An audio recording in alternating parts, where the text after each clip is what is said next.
అదే RTV app వార్తల్ని క్షణాల్లో చదివే అవకాశం ఉంటుంది. ఒక న్యూస్ పేపర్, ఒక టెలివిజన్ ఛానల్ మీ చేతుల్లో ఎప్పుడూ ఉంటాయి.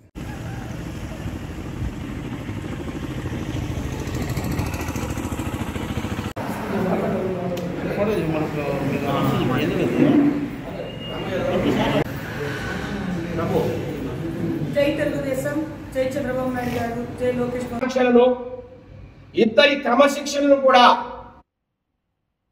అలవర్చుకున్న వ్యక్తిగా, అటు నందమూరి రక్తం ఇటు నారాయణ రక్తం కలిపి తనలో ప్రవహిస్తున్న వ్యక్తిగా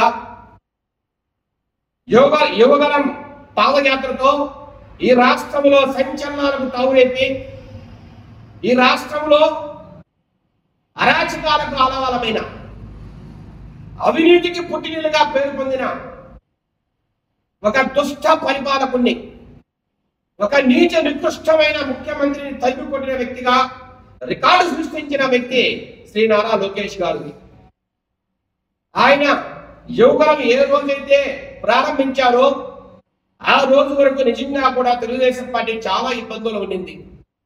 కార్యకర్తలు కానీ, నాయకులు కానీ, ప్రజలు కానీ బయటికి రావాలంటే పోలీసు వారితోనే కాక వైసీపీ గూండాలతో రకరకాల ఇబ్బందులు ఎదుర్కొనే పరిస్థితి.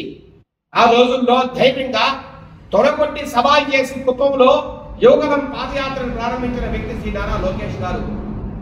అక్కడ మొదలుకొని అంచెలంచెలుగా దినదినాభివృద్ధి అయి ముందుకు సాగిన యువగలం పాదయాత్రతో ఈ రాష్ట్రాన్ని సుడిగాలి పర్యటన చేసి ప్రతిరోజు తన సంచలనమైన మాటలతో, తోటాల్ లాంటి బాణాలు లాంటి మాటలతో వైకాపా నాయకులు ఉక్కిరి బిక్కిరి చేసి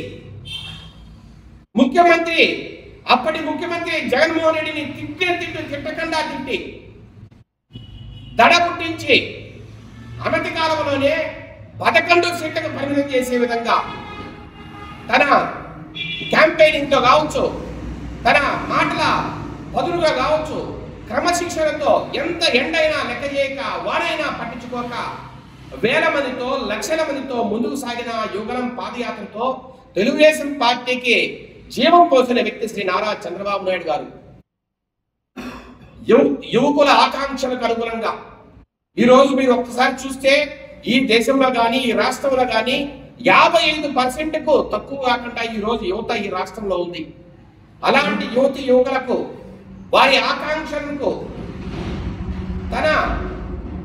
ఏదైతే తను ఆ రోజు వరాలు ప్రకటించారో, ఏదైతే ఆ రోజు ప్రామిసెస్ చేశారో, ఆ రోజు 20 లక్షల ఉద్యోగాలు తాను సృష్టిస్తానని, యువతులకు 1500 రూపాయలు వారి అకౌంట్ లో వేస్తానని, అట్లాగే చాలా రకాల హామీలను ఆ రోజు గుర్తించి యువగలంలో తన మాట తీరుతో యువతను ఆకట్టుకొని యువతలో ఒక ఉద్రేగాన్ని కలిగించి కొత్తగా ఓట్లు చేర్చుకున్న 18 సంవత్సరాల యువత నుంచి 30 సంవత్సరాల యువతకు తన వైపు తిప్పుకొని 15% ఓట్లకు పైగా తెలుగుదేశానికి రాబట్టిన, అంటే కూటమికి రాబట్టిన వ్యక్తి శ్రీ నారా లోకేష్ గారు. అలాంటి వ్యక్తికి నిజంగా పార్టీ అధికారంలోకి వచ్చిన తర్వాత ఎన్డీఏ ప్రభుత్వంలో ఒక సాధారణ మంత్రిగా ఆయన ఉండడం నిజంగా కూడా మా అందరికీ బాధ కలుగుతోంది. ఇది నా ఒక్కడి అభిప్రాయం కాదు. ఇది ఈ రోజు ఈ జిల్లాలో, ఈ అన్నమయ్య జిల్లాలోనే కాదు, రాష్ట్రం అంతా తెలుగుదేశం పార్టీలోని యువ నాయకులు కానీ, అట్లాగే రాష్ట్రంలోని యువత మొత్తం కూడా అనుకునే మాట ఇది.